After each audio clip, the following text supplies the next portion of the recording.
ભારત માતા કી થોડો જોરથી અવાજ આવવો જોઈએ। ભારત માતા કી ઇન્કલાબ ઇન્કલાબ લડેंगे લડેंगे। આજ રોજ દાહોદ જિલ્લાના લીમખેડા મુકામે હાથીદરા ગામે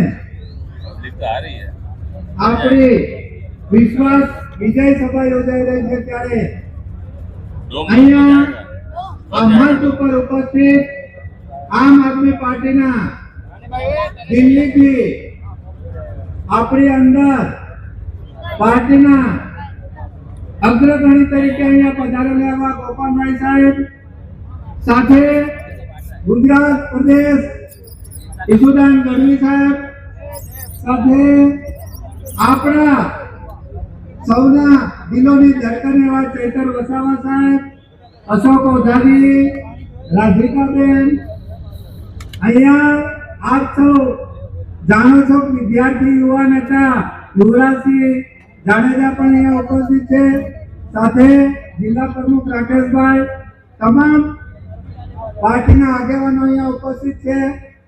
તમે અહીંયા પાર્ટી માટે તમારો સમય કિંમતી કાઢીને અહીં આવ્યા છો એ બદલ હું વડીલો આગેવાનો યુવાઓને બહેનોને દિલથી મારા હૃદયથી આભાર માનું છું। નમસ્કાર જરા જોરથી બોલજો, હું બોલાડું છું નમસ્કાર તો બોલજો, બોલવાના છો ને? આપ સૌને નમસ્કાર। આવું ધીમે ધીમે નમસ્કાર નહીં હલાય, કેજરીવાલ સાહેબ આવી રહ્યા છે। નમસ્કાર। હા, હવે લાગે છે કે આમ આદમી પાર્ટી તૈયાર છે। સાથે સાથે અહીંયા આપણી આમંત્રણ ઉપર થોડી જ વારમાં કેજરીવાલ સાહેબ આમ આદમી પાર્ટીના સંયોજક કન્વીનર અને સાથે પૂર્વ મુખ્યમંત્રી દિલ્હીના એમની જોડે પંજાબના પીએમ સાહેબ ભગવંત માન પણ પધારી રહ્યા છે। એમનો આપણે હૃદયથી આભાર માનીએ છીએ।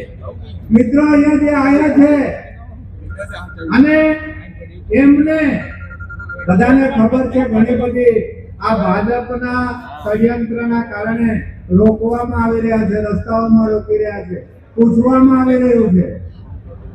આ જે સભા છે એ સભા 3 જગ્યાએ બદલવા પડી છે। સાહેબ આ ભાજપના નેતાઓએ એડી ચોટીનું જોર લગાડી દીધું છે કે લીમખેડામાં સભા થવી જોઈએ નહીં। એના માટે જે હસ્તેશ્વર જે મેદાન છે તે પણ આપણને મળવા દીધું નથી। એની પછી ખેડૂતોનો જે ખેતીની જે ખેતીલાયક જમીન છે એની પણ આપણને પરવાનગી મળવા દીધી નથી।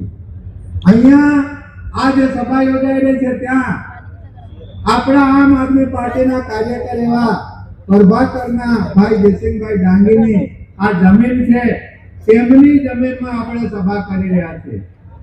આ અત્યાચારી ભાજપના લોકોની સામે તમે અહીંયા આવ્યા છો, તમારી પર મને વિશ્વાસ છે, અડગ મનથી લડજો। આ ભાજપ વાળાનો સત્યાનાશ થવાનો, શું થવાનું છે? સત્યાનાશ, એનું કશું બાકી રહેવાનું નથી। આ તાલુકા પંચાયત, જિલ્લા પંચાયત એ આપણી સ્થાનિક સ્વરાજની ચૂંટણી છે, એના માટે પાર્ટીએ તમામ પ્રકારની કવાયત કરી નાખી છે। એક સીટમાં 3-4 ઉમેદવાર છે અને સાથે ટૂંક સમયમાં એમાંથી પણ એક નામ આવી જશે। તો જે પણ લડવા વાળા યુવાનો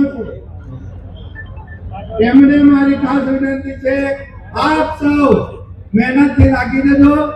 મારા માટે ભાષણનો ટાઈમ ચૂકો છે, આપણે બધા દાહોદ જિલ્લાના છીએ, આપણે સતત મળતા રહીશું। વડીલો પણ આપણને 2 બોલ કહેવાના છે, તો થોડા પ્રોત્સાહનથી અવાજથી જે સાહેબ આપણને સૂચના આપી ઘરે ઘરે પહોંચાડજો। હું મારી વાણીને વિરામ આપું છું। ભારત માતા કી જય, ભારત માતા કી જય। એક બીજો નારો છે આપણો દાહોદનો, હું બોલાડીશ, જય ભવાની, ભાજપ જવાની, જય ભવાની, જય ભવાની। આપ સૌને નમસ્કાર, જય માતા।